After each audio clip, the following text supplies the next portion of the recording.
Hello, welcome to this week's program, The Maze on ASO Television. I am Rosemary UKOKO-TEGA. Good to have you.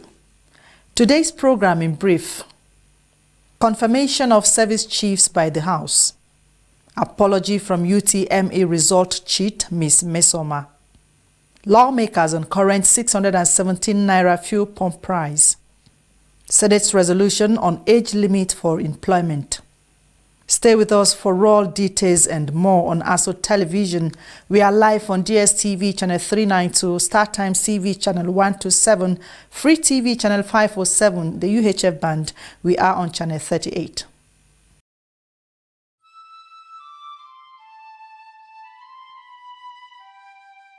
We are a nation blessed with people of diverse cultures, religions, languages, and opinions. It is ironic that we are now being ripped apart by our greatest strength, our diversity. We have allowed intolerance, insensitivity, bigotry, and nepotism to blind our vision of the greatness we can achieve working together as one. We may not have the same culture, nor religion, nor language, but we all belong to the same nation by the divine will of God. We did not choose to be Nigerians. Nigeria chose us.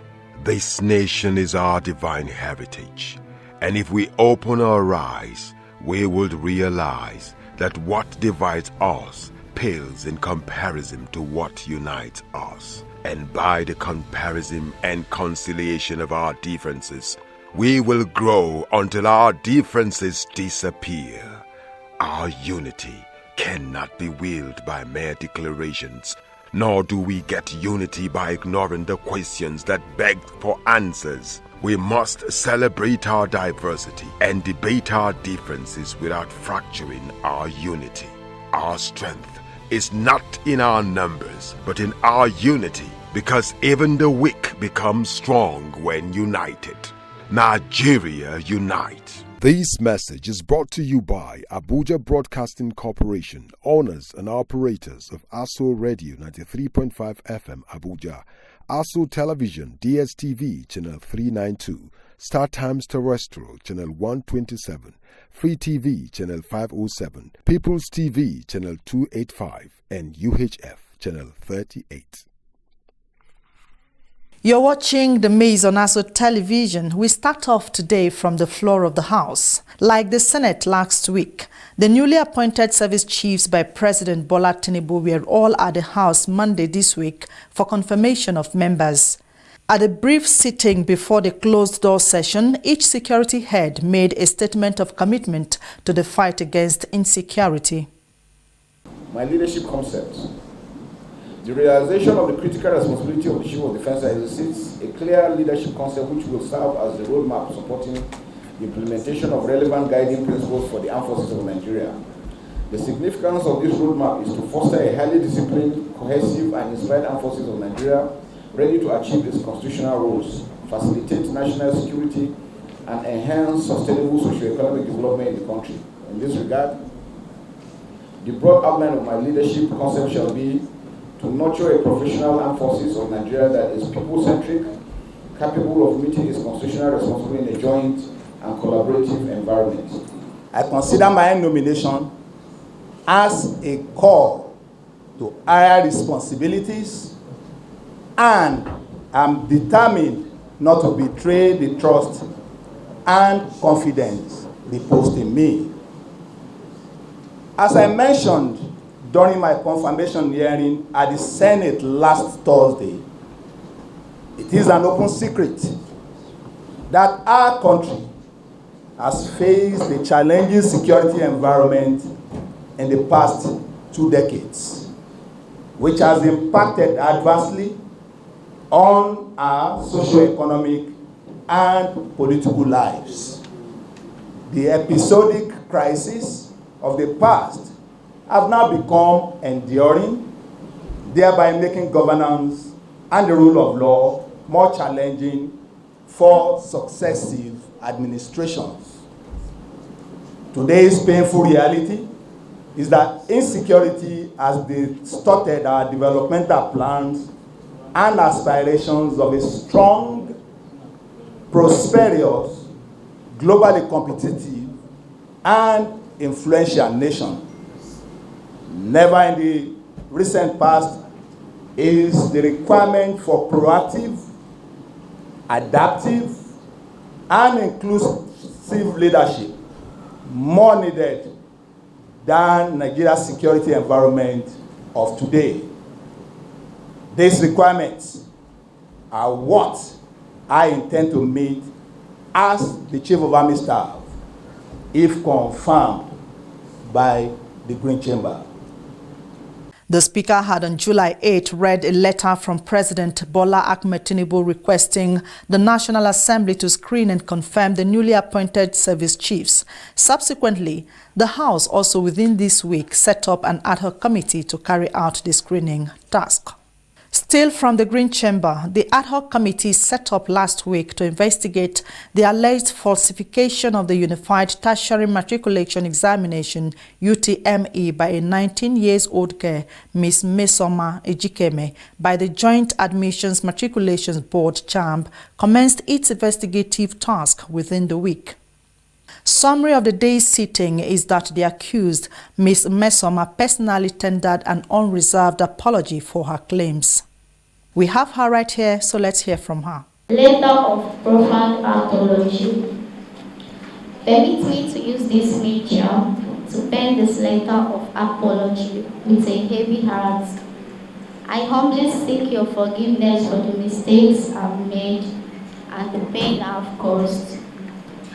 I'm by name Ejikeme Joy Mesoma, the young girl who was once celebrated for what appeared to be an exceptional UTME score. I deeply and sincerely admit that I ignorantly got my JAMB results from another portal, which was not JAMB portal. In the course of this, I lambasted JAMB, solidly standing on my ground that I obtained my results from JAMB portal. I apologize for all the apportioned blame and all the pains I've caused. I want to emphasize that ignorance played a significant role in my misguided action. I lacked a clear understanding of the far-reaching consequences and the impact my actions would have. Words cannot adequately describe the depth of pain I feel for letting you down. This is the first time in my life and academic studies that I will be accused for any form of misbehavior. Therefore, I plead for leniency and total forgiveness for my misconduct. I want to emphasize my genuine commitment to making amends. It is through this understanding of self-reflection that I willingly accept the recommendations and I wholeheartedly accept to rectify my mistakes and become a better person.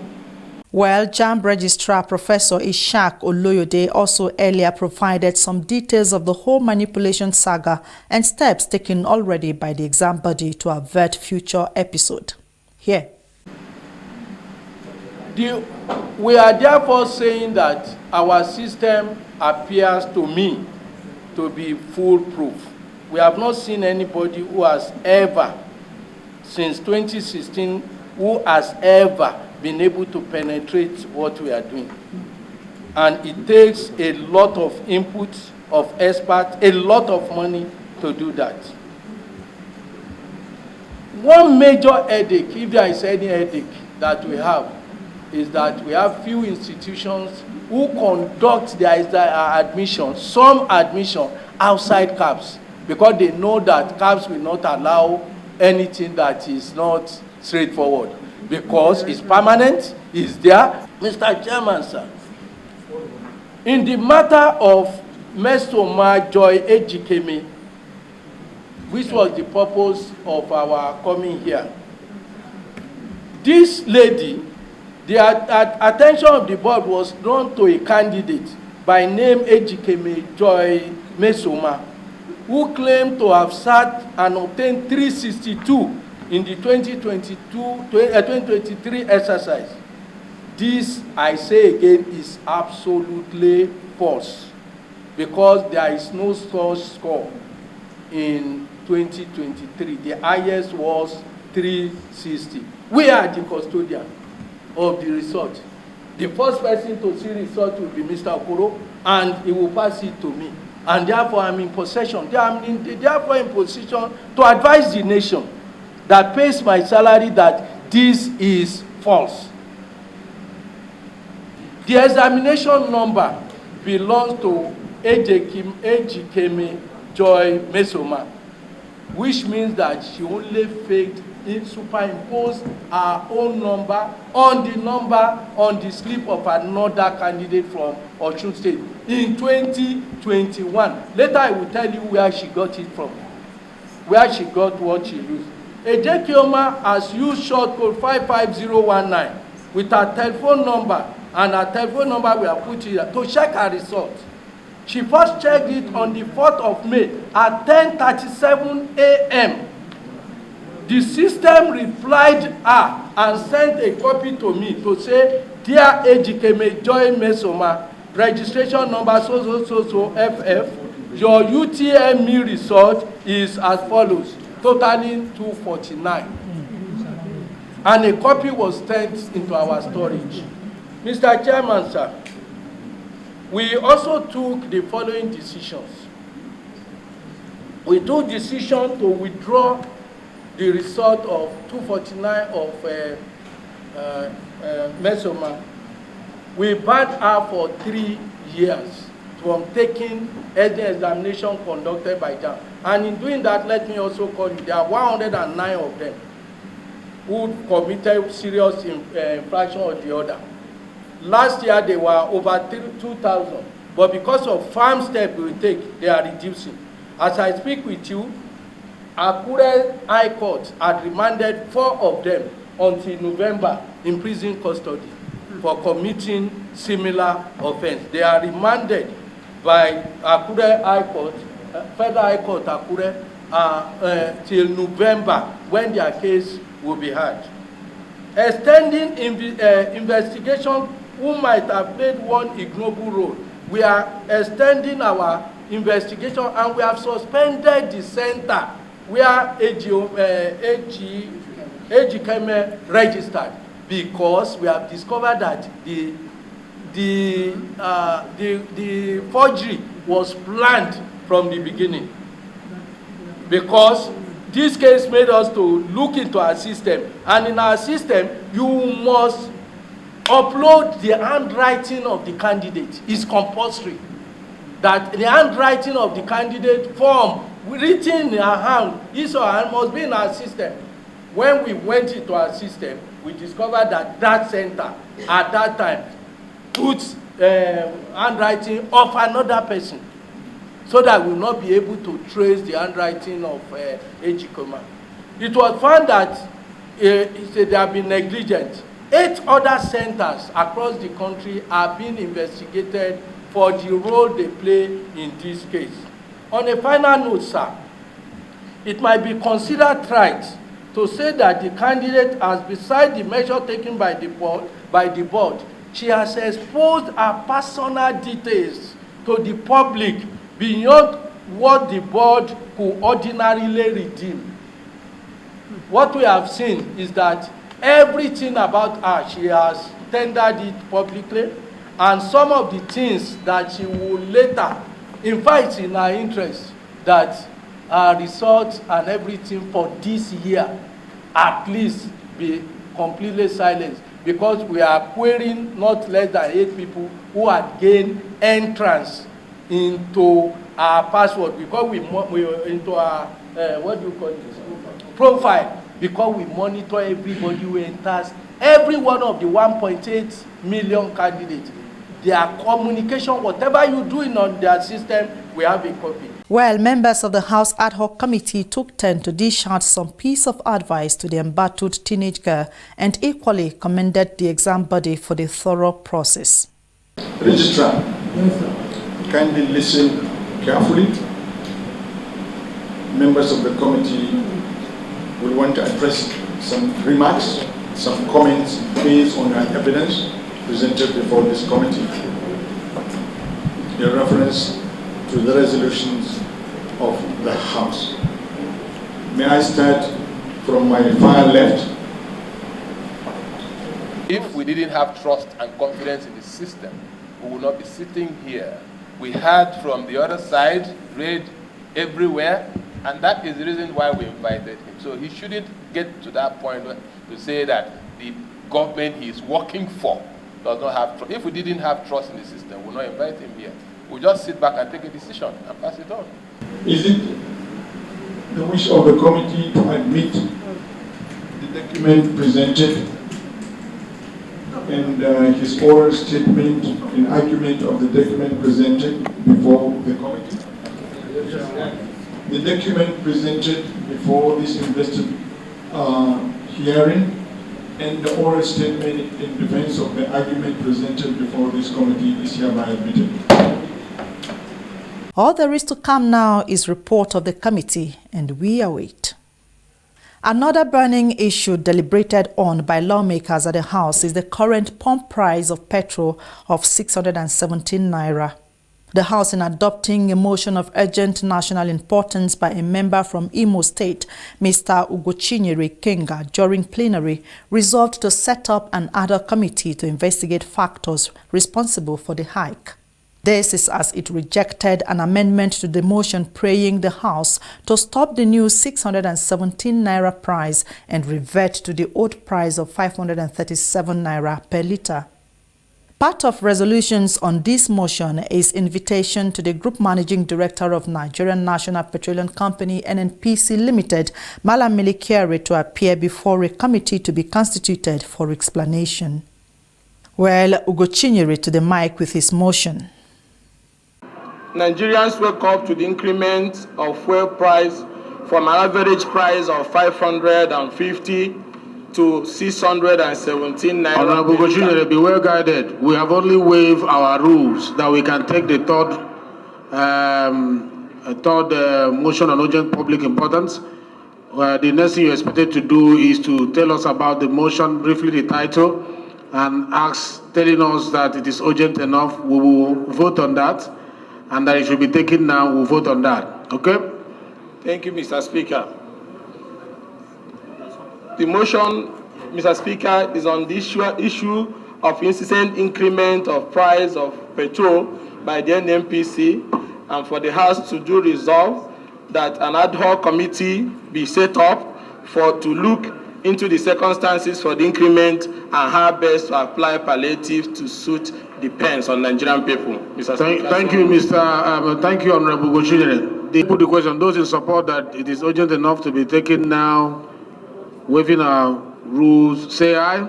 Aye. Those against, say nay. The ayes have it. Honorable, now move your motion.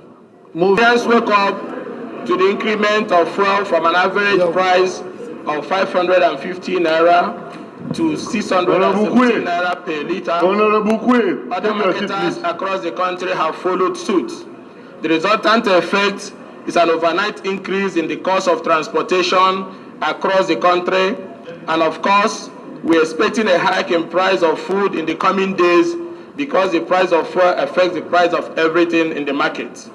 Mr. Speaker, this is the People's House, and we represent the interests of Nigerians. And if this is allowed to continue, the fear is that fuel price will be sold at 1,000 naira per litre by the end of the year. So my prayer is that the House do set up an ad hoc committee to look into the circumstances surrounding the increment in the price of fuel by the NNPCL, and also for the House to resolve on how best to alleviate the impact of this increment on the Nigerian people. I so move. Like you rightly pointed out, this is the People's Parliament, and we feel the pulse of the nation. If we remain silent when there are issues for us to look at, it means that we are insensitive. But I believe that what is playing out here is market forces, that is reacting based on the oil subsidy removal. But first, let's get a seconder to this motion before we. It's like almost all the House want to second it. Wow, that is impressive. David, let's give you this opportunity. Honorable David from Benue. I rise to second this very important motion as urgent as possible, raised by our brother, my own dear honorable colleague. I so second. This motion attracted some debates among lawmakers before subsequent ruling by the presiding officer, the Deputy Speaker, Mr. Benjamin Kalu.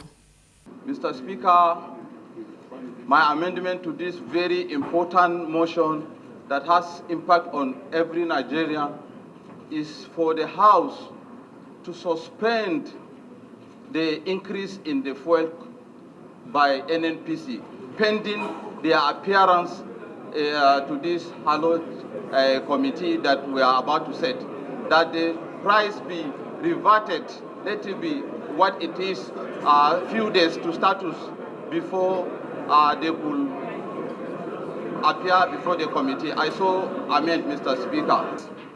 Of the fuel price, which has taken effect as was it yesterday, should be considered to should be suspended in the meantime before the outcome of the committee's report, if I got him right. Would this arise to second the motion, amendment motion he ably moves, sir? And so second. Sir? We have the right to do that. We need to allow the investigative motion.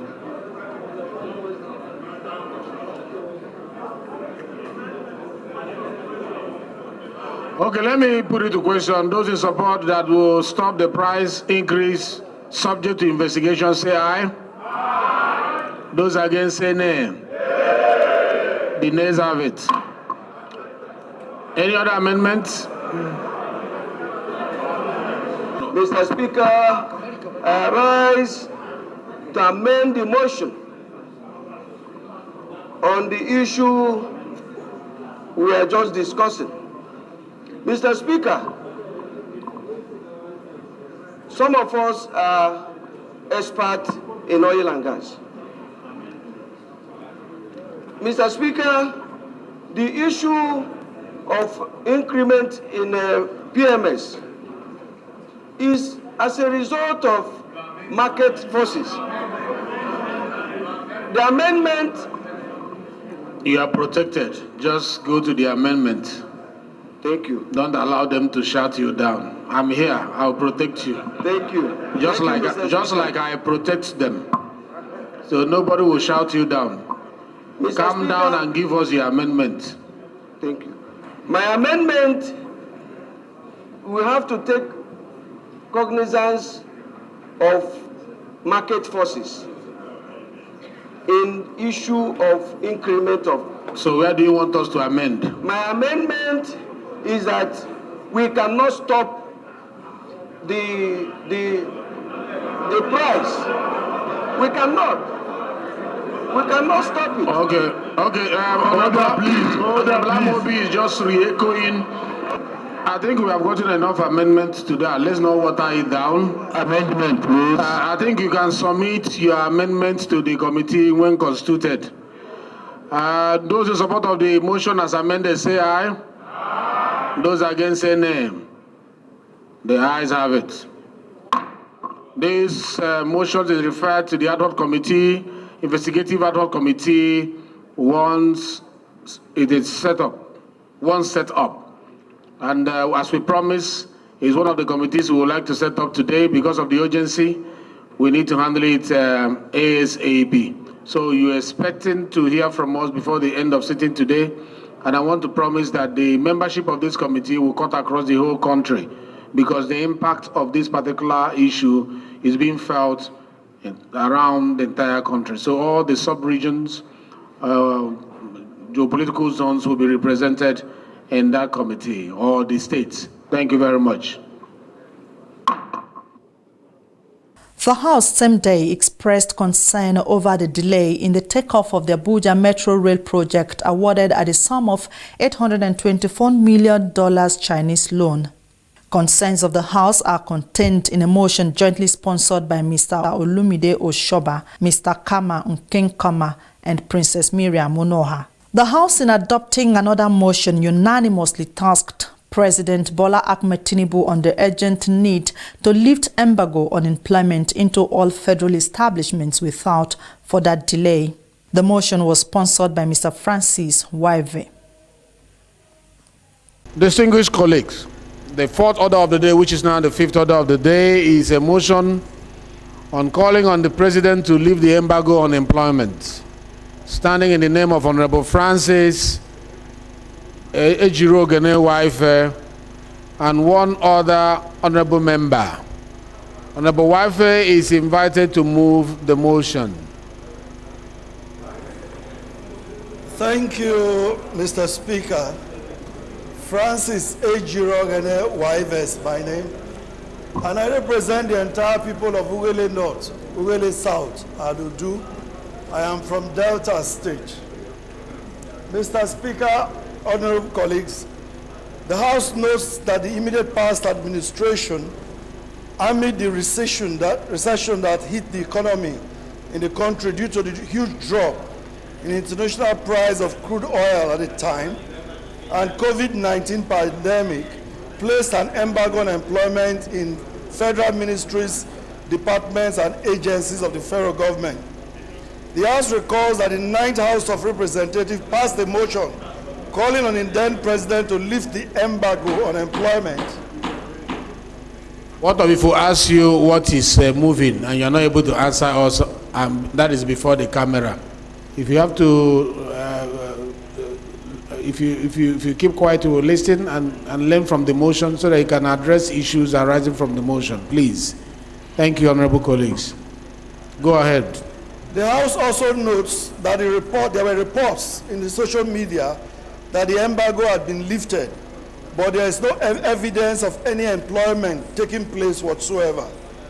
Aware that for several years there has not been any employment in the civil service of the Federation, thereby creating a shortage of manpower, especially in the junior and middle level cadre, as officers are promoted, some retire and others die. Also aware that some MDAs have resorted to engaging casual staff who are paid from internally generated revenue and other sources. While it is sad that these casual staff are non-pensionable, the act of spending government money without appropriation by the legislature for whatever purpose is illegal. Concerned that the withdrawal of subsidy on petroleum products has increased the hardship on jobless. Summarize and go to your prayers. We appreciate, thank you, Mr. Speaker, we appreciate the measures planned by the President to alleviate the suffering of the masses. Resolves to 1, urge the President to lift the embargo on employment in ministries, departments, and agencies of the federal government. 2, also urge the Federal Civil Service Commission and such relevant bodies to immediately act upon Mr. President's directive in this regard. 3, mandate the Committee on Public Service Matters, Labor and Employment when constituted to ensure compliance and report back within 4 weeks for further legislative action. I so move, Mr. Speaker. Thank you, honorable colleague. Any seconder to this motion? The gentleman behind him on white cap. Thank you, Mr. Speaker. Abdullah Ahmadu Mai Palace is my name. I represent the entire people of Gusau's IPA Federal Constituency. Mr. Speaker, I'm from Zamfara State. I rise to second a motion which was heavily moved by Honorable Francis. I so second. Thank you.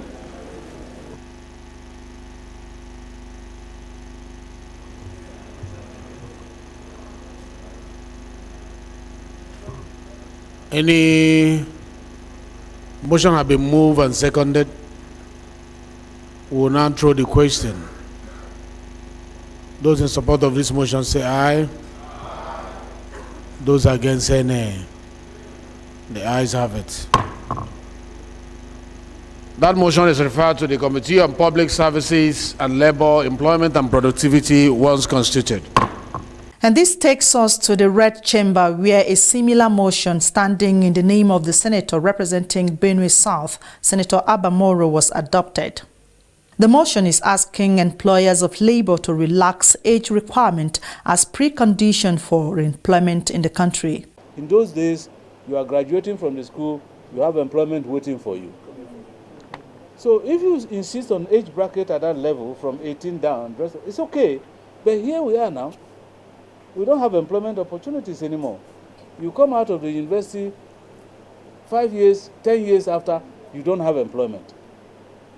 And so the essence of this motion is to ask the relevant agencies and employment agencies of government to review their standards to accommodate the new era, the reality on ground, that you cannot immediately walk into employment after graduation. And therefore, let there be some level of amendment here and there, revision here and there, to accommodate these youth people. Because in other climes, yes, you have opportunities of engagement in the private sector.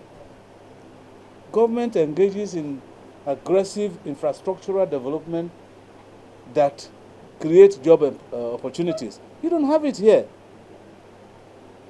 So the only opportunity to get employed here in Nigeria mostly is government agencies. And now they say after 30 years, 31 years, you can't get employment. And so it creates some level of frustration. And of course, you know the concomitants of that people who don't get employment, like they say, the idle hand, the idle mind is the devil's workshop. And so we have all manner of crimes occasioned by inability to get regular employment mostly. And then you get people, and what I'm saying or suggesting is not really to impose employees, as some people are wont to say, on the establishment. That is not what I'm saying. I'm saying that our labor laws, our employment policies should be reviewed in such a manner that it will accommodate our present reality of our inability to get jobs immediately after. The Senate also within the week resolved to investigate the contract award by federal government to save the ocean surge in Ayetoro, Ondo State. This followed a motion on the subject by an Ondo State Senator Jimo Ibrahim. The senator on the mic with content of the motion. Mr. Senate President and my distinguished colleague notes that oil producing Ayetoro is a phenomenal historical and cultural settlement along the coastal stretch of the Ilaje local government of Ondo State and the main source of revenue for this nation. Ilaje is an oil producing community, Mr. President, in fact accounting for less than 5% of the total oil production in Nigeria. Distinguished Senate President also notes that Ayetoro community used to be one of the most prosperous riverine settlements in Nigeria due to the thriving trade in fishing and aquatic biology. And this has been the real trading that our people are noted for in this riverine area. Further note, Mr. Senate President and distinguished colleagues, that Ayetoro community and its environment account for 5.4% of the 60,000 barrels per day that Ondo State contributes to the production of Nigeria oil, which is about 3.7% of the total crude oil produced, from Ondo State, and as 5% among Nigeria producing states under the Niger Delta Development Commission. And this is extremely very fundamental, and that's why we brought the data to see the significance of the contribution of the disappearing Ayetoro as at this moment. Mr. Senate President, disturbed that devastating and crucial the ocean surge has been the albatross of the Ayetoro community over the last 2 decades, with hundreds of homes and properties being destroyed annually, resulting in displacement of indigenous and community, and consequently in the disruption of oil exploration in the area. Apart from human insecurity, Mr. Senate President, that is killing people and making a whole community to go into extortion. Revenue of the federal government of Nigeria is also in deficit as Ayetoro disappeared. Aware, Mr. Senate President, that a concerted interventionist agency the NDDC as early as 2004, just 4 years after its creation, and that's also the significance of Ayetoro, made a commendable attempt to stream and slide by awarding the contract for construction of shoreline protections, well designed and geotube technology in Ayetoro to Gallant Nigeria Limited at an original estimated cost of 6.4 billion. My conversation with Deputy Acting Governor of Ondo State shows that 6.4 billion was actually awarded as contract for design to prevent this natural disaster, but nothing was designed and everything disappeared. Also note, Mr. President, our very most respected, distinguished colleague of the Federal Republic of Nigeria, that the said contract was revoked in 2009. Like I said, nothing happened after 6.5 billion for alleged lack of capacity and re-awarding to Dredging Atlantic Limited and at an undisclosed cost. However, 11 years after the new contract took over and 16 years after the contract was first awarded, there is nothing on ground to show an intervention by the government, therefore creating the wrong impression of an unconcerted effort, unconcerned effort of the federal government. As I talk to you, Mr. State President, may I bring to your attention that the World Bank is actually getting involved now in designing that the community cannot go into extinction. It cannot be watered over by the sea completely. And I say this worried that the Ayetoro is at the verge of being completely lost to the sea if nothing is done urgently, and there is more prolonged.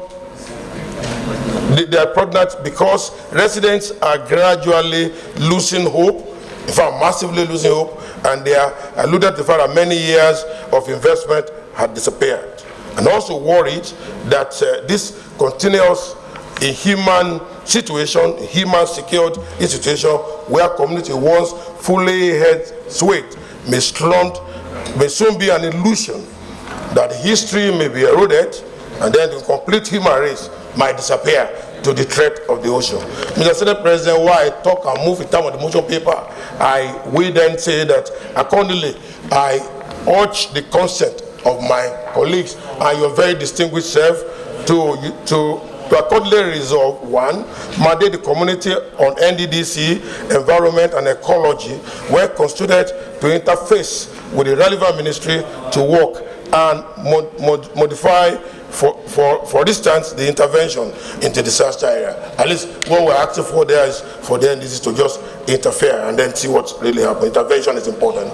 And also mandate the committee on NDDC, where constituted, Mr. Senate President, to conduct an investigation into the 6.5 billion shoreline protection contract awarded by NDDC in 2006 with a view to finding the alternative solution where necessary to stream the dangerous slides and report back within 4 weeks for further legislative action. Mr. Senate President, I so move in terms of the motion paper. Thank you very much, distinguished colleagues, for the time taken. Thank you. The fact that we should urge the various companies exploiting the resources of Ayetoro area to immediately live up to their corporate social responsibility by looking into the plight of the people with this awesome church. Those who are in support of this additional prayer say aye. Those against say nay. The ayes have it.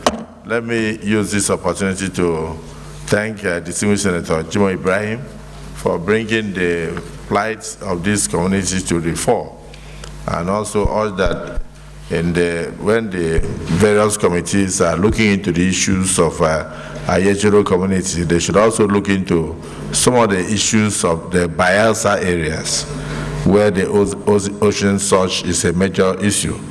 Because I'm aware that in the village of the immediate past, Minister of Petroleum Resources, my brother Timmy Silva, they are also suffering from major ocean surge.